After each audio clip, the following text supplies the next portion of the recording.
Bonjour, bonjour. Alors, je vous fais cette petite vidéo toute seule aujourd'hui parce qu'elle est très rapide, très facile à réaliser. C'est la pâte à tartiner au spéculoos. Vous verrez, c'est en plus c'est un régal. Donc, si on n'en a pas, d'avance, eh bien, on peut très bien se la faire à partir du moment où on a des petits spéculoos à la maison. Donc, pour cette recette, vous allez avoir besoin de 200 g de spéculoos, 150 ml de lait concentré non sucré, 2 ml de cannelle, 15 ml de miel plutôt liquide, c'est plus facile, et 50 g de beurre que j'ai fait fondre au préalable à 450 watts 1 minute 30 au micro-ondes dans mon petit pichet micro-cook, le petit pichet magique où on peut tout faire dedans, nos béchamels, nos crèmes anglaises, nos bolognaises, nos soupes, nos compotes rapides, on peut tout faire. Hein. Et je vais me servir seulement de mon extra chef. Alors l'extra chef, je pense aussi que beaucoup le connaissent maintenant. C'est tout simplement le grand frère du Turbo Top que j'ai mis ici, voilà, qui sert à hacher les oignons, l'ail, qui sert à faire des tapenades, des rillettes, mixer les jambons, enfin on peut tout faire aussi avec, tout mixer. Et l'extra chef, ben, c'est son grand frère. Lui, on peut faire la même chose, mais en plus grande quantité. Moi, ce que je fais souvent, c'est un taboulé de chou-fleur. C'est original, ça change un peu. À la place de la semoule, on met notre chou-fleur frais, cru, dedans. Et puis, on mixe bien. Ça fait une semoule, ça change un petit peu. C'est super bon. On peut également... Il a aussi une palle, lui, supplémentaire par rapport à l'autre, qui permet de faire aussi les mayonnaises, les pâtes à crêpes. Voilà, on peut tout faire, à la fois mixer et à la fois émulsionner. Donc, il est super. Comme son petit frère, hop, je vous montre. Il a un petit entonnoir comme ça où il y a des graduations dedans. Ça permet facilement pour nos mayonnaises de pouvoir mettre la dose exacte qu'il nous faut. Et après, ça va couler tout doucement dans notre extra chef et ça permet de pouvoir monter en même temps notre mayonnaise.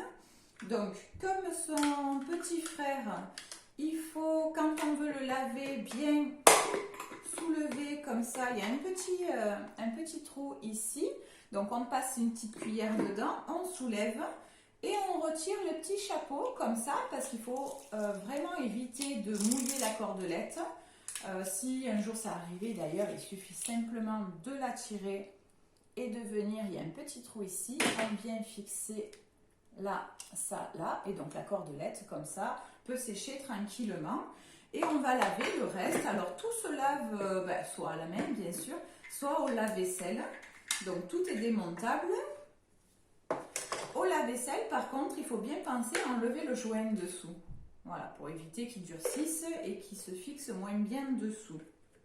C'est le joint antidérapant. C'est pour éviter que votre extra chef se balade quand vous tirez sur la cordelette.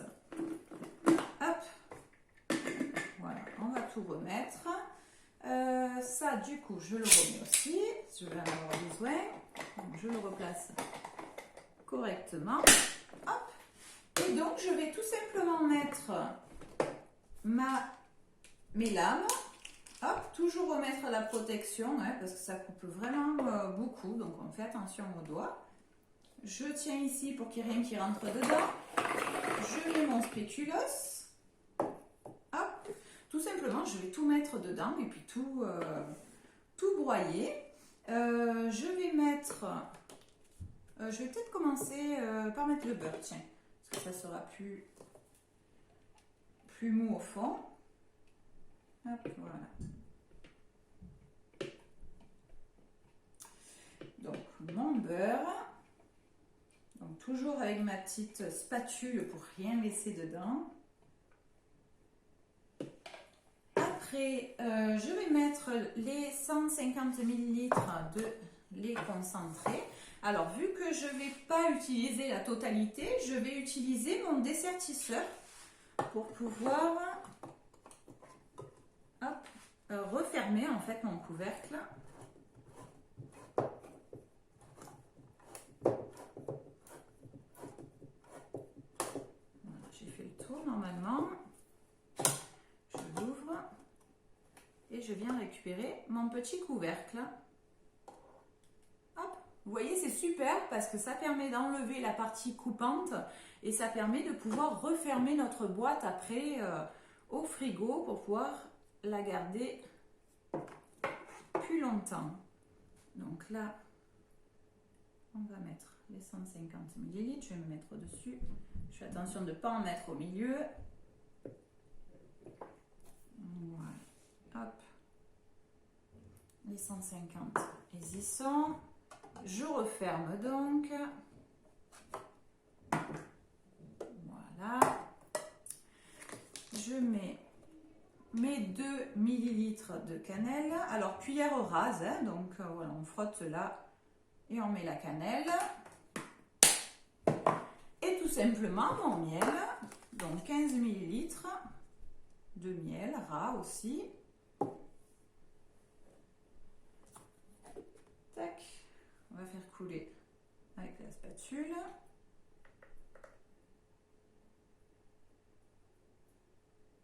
Après, à la place du miel, si on n'aime pas le miel, on peut rajouter une cuillère de cassonade, par exemple, à la place. Ou pas, hein, c'est pas une obligation non plus. On peut ne rien mettre aussi. Voilà, hop, on referme là et on mixe tout simplement. Hop. Alors au début, c'est toujours un petit peu dur. Donc quand on mixe, on le fait toujours bien droit.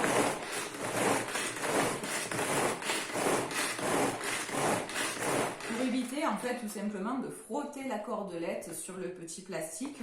Ça va très vite, alors ça chauffe et si on frotte dessus, ça risquerait de l'abîmer un petit peu.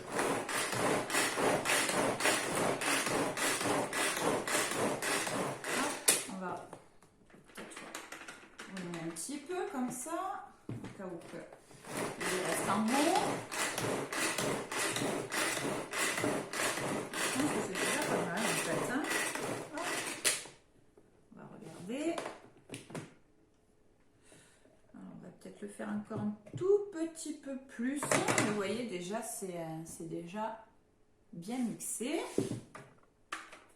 Je vais essayer qu'il y ait le moins de petits bouts possible, même si c'est bon aussi, mais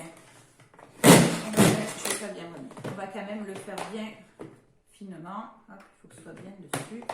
Tac, là c'est bon. Alors, si on veut, la petite astuce, si on veut des gros bouts, par exemple, quand on met des légumes, si on veut que les bouts soient coupés assez gros, grossièrement, on va aller quasiment jusqu'au bout. On ne tire pas fort dessus, mais on va quasiment jusqu'au bout comme ça.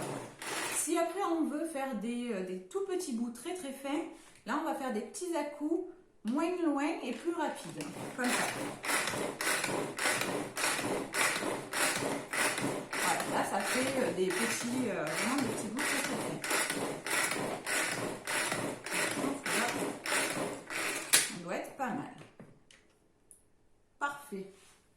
Je vous montre. Hop. On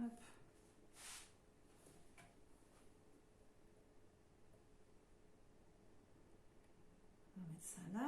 On fait attention à la spatule, hein, de toujours la passer du côté où c'est pas coupant pour pas risquer de la trancher.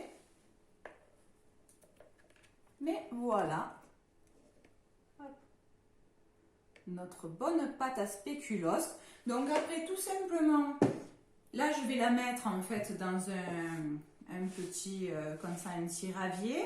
Après vous la mettez dans un pot de confiture ou voilà, peu importe. Hein, et on la conserve au moins 2 heures au frais avant de la consommer. Comme ça, elle se sera un petit peu durcie et ça s'étalera bien sur nos crêpes, sur nos biscuits, enfin ce que l'on veut. Voilà, donc c'est pas plus compliqué que ça, vous voyez, et puis c'est vraiment super super bon. Voilà, donc j'espère que cette recette vous a plu. N'hésitez pas à la refaire chez vous. N'hésitez pas à me dire justement si vous l'avez apprécié ou pas.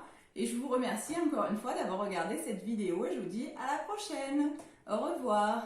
Et n'hésitez pas à vous abonner aussi. Merci, au revoir.